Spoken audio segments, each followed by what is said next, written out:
Marty Leger from Halifax, Nova Scotia, Canada was 30 years old when he went for a routine ride at a popular trail network at Spider Lake on May 29, 2014. There isn't anything extremely remote about the area. The trailhead is even in a residential area. Despite a huge search, it was over 2 years before his remains were eventually found in a well-searched area.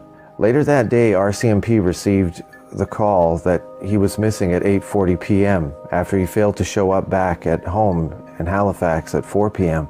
His vehicle was found parked at the end of Spider Lake Road near the trailhead. But Marty was familiar with the trails and was riding a new black Santa Cruz Heckler.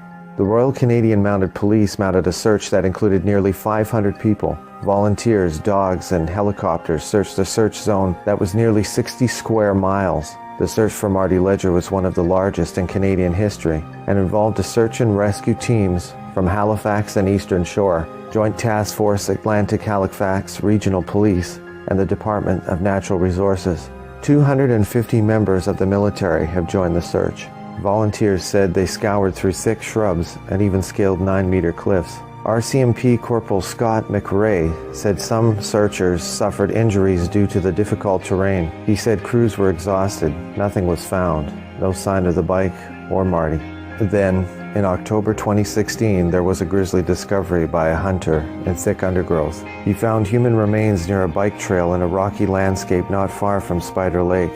The RCMP Forensics Identification Section, along with the Medical Examiner's Office, attended the scene. The remains were later confirmed to be Marty. Here's some interesting and strange facts. He vanished that day in May 2014. At that time of the year, in Nova Scotia, temperatures ranged from 39 to 79 degrees Fahrenheit, so it was cool at night. The bike was never recovered. What happened to it? It was brand new, and Marty was unlikely just to leave it. The body was in the search area. How was it missed? Was it placed where it was found after the search had vanished? How did Marty die?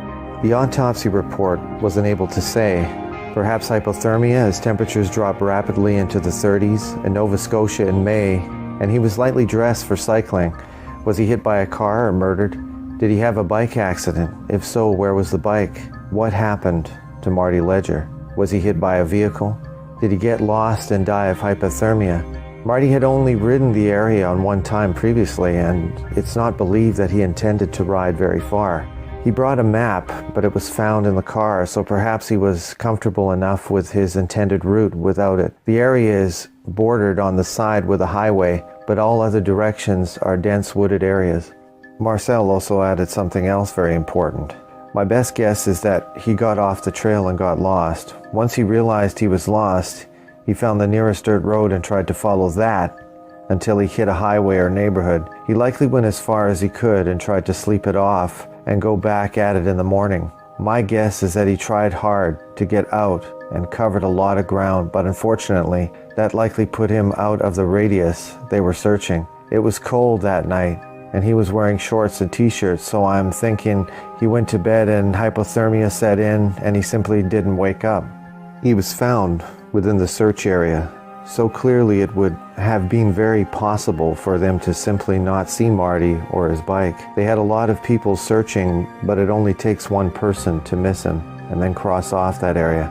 The family likely will never know what happened.